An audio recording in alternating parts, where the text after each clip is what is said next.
ওকে, so এরপরে যে টুলটা আছে আমাদের টেক্সট টুলের পর, সেটা হচ্ছে, আর টেক্সট টুলে আরেকটা বিষয় আমি আপনাদেরকে বলতে পারিনি, সেটা বলা হয়নি, একটা হচ্ছে হরিজন্টাল টেক্সট টাইপ টুল, যেটা আপনি হরিজন্টালি লাইক ভূমি বরাবর লিখতে পারবেন যদি আমরা ম্যাথমেটিক্যাল ভাষায় বলি। আর একটা হচ্ছে ভার্টিক্যালি, যেটা লম্ব বরাবর। লাইক আমি যদি ভার্টিক্যালি আপনাদেরকে দেখাই, এই দেখুন, অনেক সময় হয় না আপনি আপনার আমি একটু ছোট করি, লাইক আপনি আপনার ব্যানারের সাইডে কিছু লিখতে চাচ্ছেন,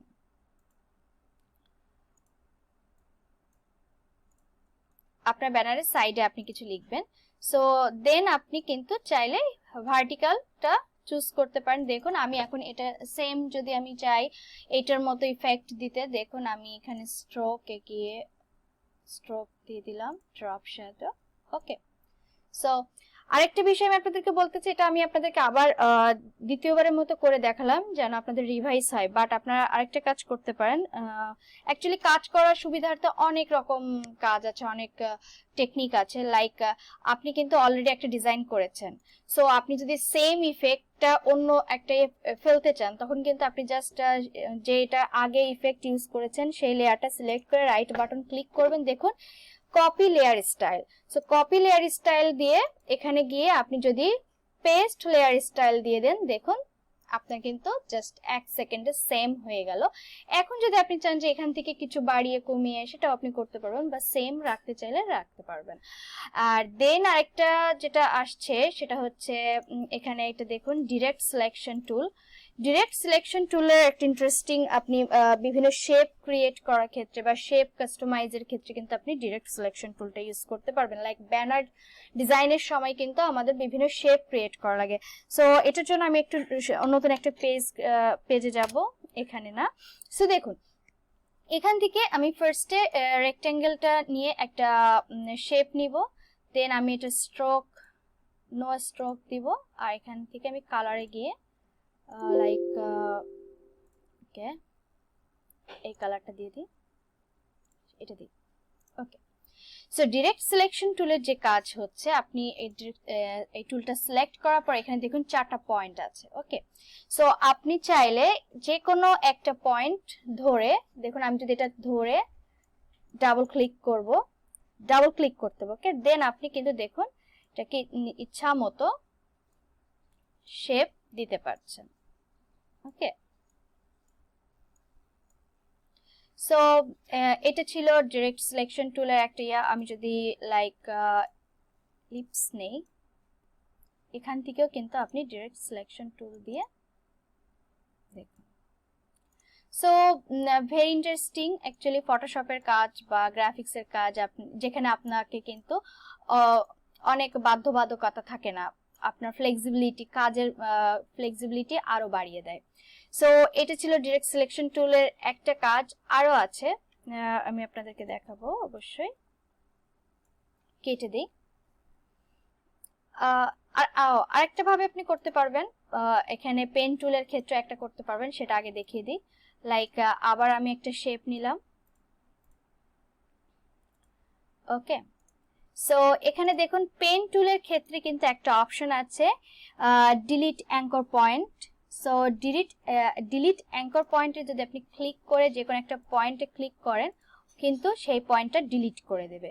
সো আপনি চাচ্ছেন যে আপনি এত কোনো জায়গার কোনো পয়েন্ট, অনেকগুলো পয়েন্ট থাকবে, সেখান থেকে আপনি ডিলিট করে করে কিন্তু কাজ করতে পারবেন। প্লাস আপনি এখান থেকে কিন্তু দেখুন কনভার্ট পেন টুল, সো এখান থেকেও কিন্তু আপনি শেপ কাস্টমাইজ করতে পারবেন। সো এখানে কিছু কিছু আমি আজ আপনাদেরকে দেখালাম। সো এভাবে আপনি আপনার ধরে ধরে শেপটাকে, ওকে, অ্যাকচুয়ালি আপনাদেরকে দেখানোর জন্য বিভিন্ন শেপ যদিও বা করছি, একটাও ভালো হচ্ছে না, যাই হোক। সো এই টুলগুলোর হচ্ছে ইন্টারেস্টিং বিষয়গুলো আছে। দেন হচ্ছে আপনার এখানে আমি যদি মাউসটা রাখি, দেখুন হ্যান্ড টুল। এই হ্যান্ড টুল হচ্ছে হ্যান্ড টুলের কাজ দেখানোর জন্য আমি একটু শেপ নিয়ে নিই।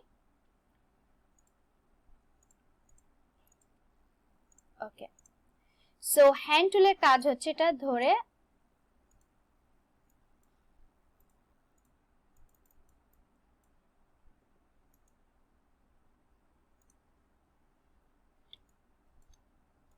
লাইক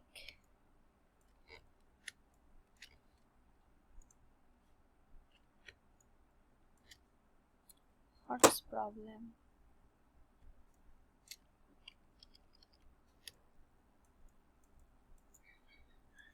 ওকে, সো হ্যান্ড টুলটা আপনার তখনই কাজ করবে যখন আপনি জুম করে করে আপনার কাজ করতে চাচ্ছেন, জুম করছেন। এখন আপনি কোনো নির্দিষ্ট জায়গায় দ্রুত টেনে টেনে আপনার সেক্ষেত্রে করতে হবে কি, এখানে হ্যান্ড টুল ক্লিক করার পরে দেন আপনার স্পেস বারে ক্লিক করতে হবে, স্পেস বার চেপে ধরে দেন এই হাত দিয়ে আপনাকে টেনে টেনে টেনে টেনে আপনি বিভিন্ন সাইডে গিয়ে আপনার লাইক এই কর্নারে কাজ করতে চাচ্ছেন আপনি।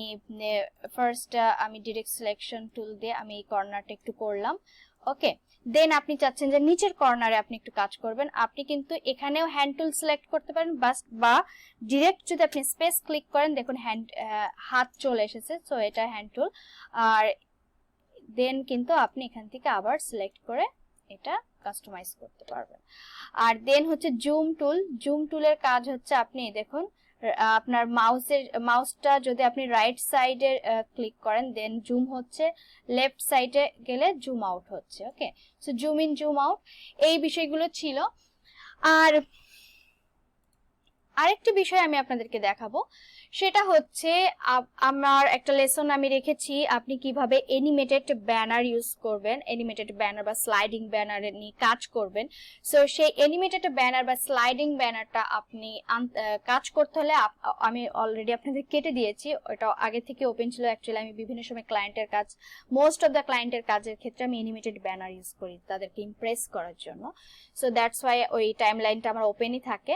সো এটা আপনি কিন্তু ডিরেক্ট আপনি যখন ফটোশপ ওপেন করবেন ওইটা আপনার আসবে না। সো ওই টাইম লাইনটা আপনি কোথায় গিয়ে পাবেন, দেখুন এখানে আপনি ভিউতে যাবেন, ভিউতে যাওয়ার পরে দেখুন উইন্ডোতে যাবেন, উইন্ডোতে যাবার পরে দেখুন টাইম লাইন একটা অপশন, টাইম লাইনে ক্লিক করলে দেন এখান থেকে টাইম লাইনটা চলে আসছে। দেখুন ক্রিয়েট ফ্রেম অ্যানিমেশন, আপনি এখান থেকে অ্যানিমেশনও ক্রিয়েট করতে পারবেন আবার ভিডিও টাইম লাইনও ক্রিয়েট করতে পারবেন।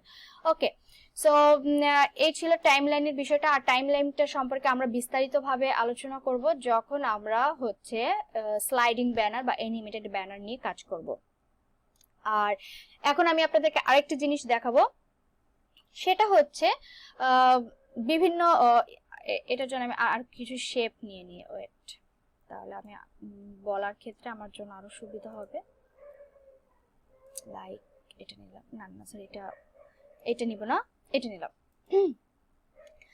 আপনি অনেক সময় দেখবেন যে আপনি যখন কাজ করবেন, আর আরো একটা কাজ করতে চাই আমি এখানে একটা ইমেজ আনবো আরো একটু এদের উপর, এই শেপগুলোর উপরে কন্ট্রোল ও, সো এখান থেকে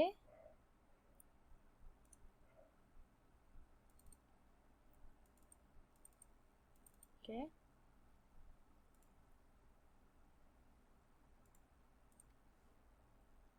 এখান থেকে আমি একটা শেপ নিব, লাইক আমি এরকম বিভিন্ন ফ্লাওয়ার বিভিন্ন কিছু এই সাইটও একটা, এটাও একটা সাইট, এটা হচ্ছে পিএনজি ফুয়েল সাইট থেকে আমি এটা ডাউনলোড করেছি। এখানে বিভিন্ন ফ্লাওয়ার আপনি দেখবেন যে মকআপ বা বিভিন্ন মকআপের ব্যাকগ্রাউন্ড তৈরি করার জন্য কিন্তু বিভিন্ন শেপ লাগে। সো আমি এখান থেকে নামিয়ে নামিয়ে অ্যাকচুয়ালি কাজ করি, আপনারা এই সাইট থেকে ডিজাইন নামাতে পারবেন। অ্যাকচুয়ালি আমি যেটা চাচ্ছি সেইটা কোথায় গেল,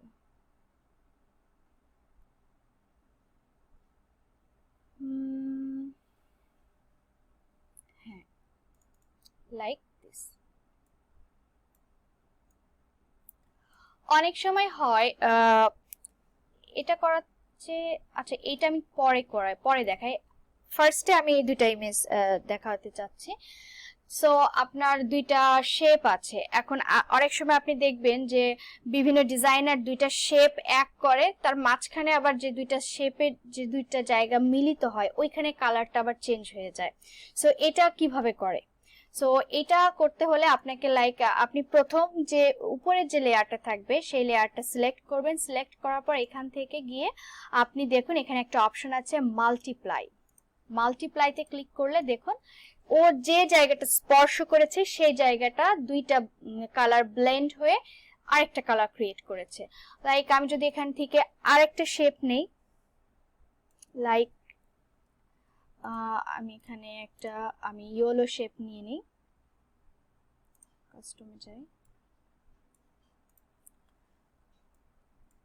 ওকে, দেখুন এটা অবশ্য নিচে চুপ পড়ে গেছে।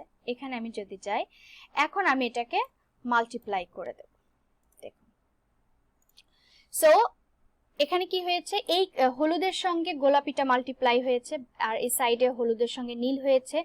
আর এখানে দেখুন তিনটা কালার একসঙ্গে হয়ে একটা ডার্ক ব্ল্যাক কালারের মতো এসেছে।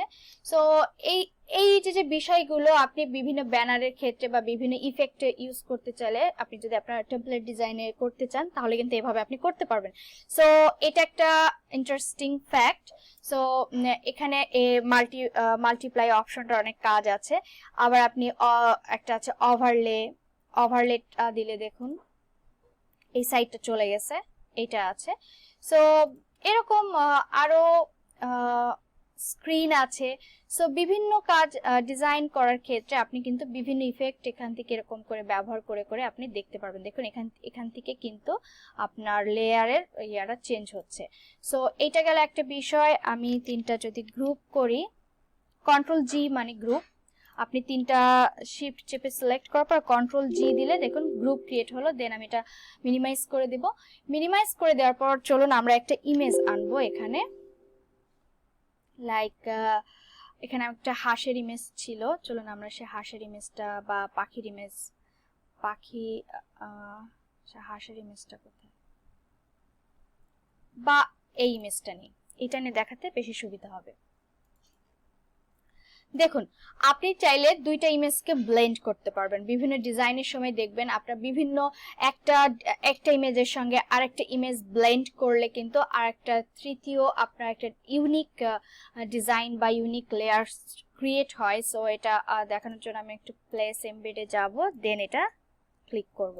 এখন দেখুন আমি যখন এটার উপর ক্লিক করছি, আমি যখন এই লেয়ারটার উপর এই লেয়ারটা আনছি, তখন কিন্তু আমার নিচের লেয়ারটা দেখা যাচ্ছে না, জাস্ট উপরটা দেখা যাচ্ছে। সো আপনি কিন্তু এই দুইটা লেয়ারকেও ব্লেন্ড করে দিতে পারেন। সেটার জন্য জাস্ট এখানে ক্লিক করে লেয়ারটা ক্লিক করবেন, দেন এখানে ক্লিক করে দেখুন মাল্টিপ্লাই যদি করে দিই, ওয়াও।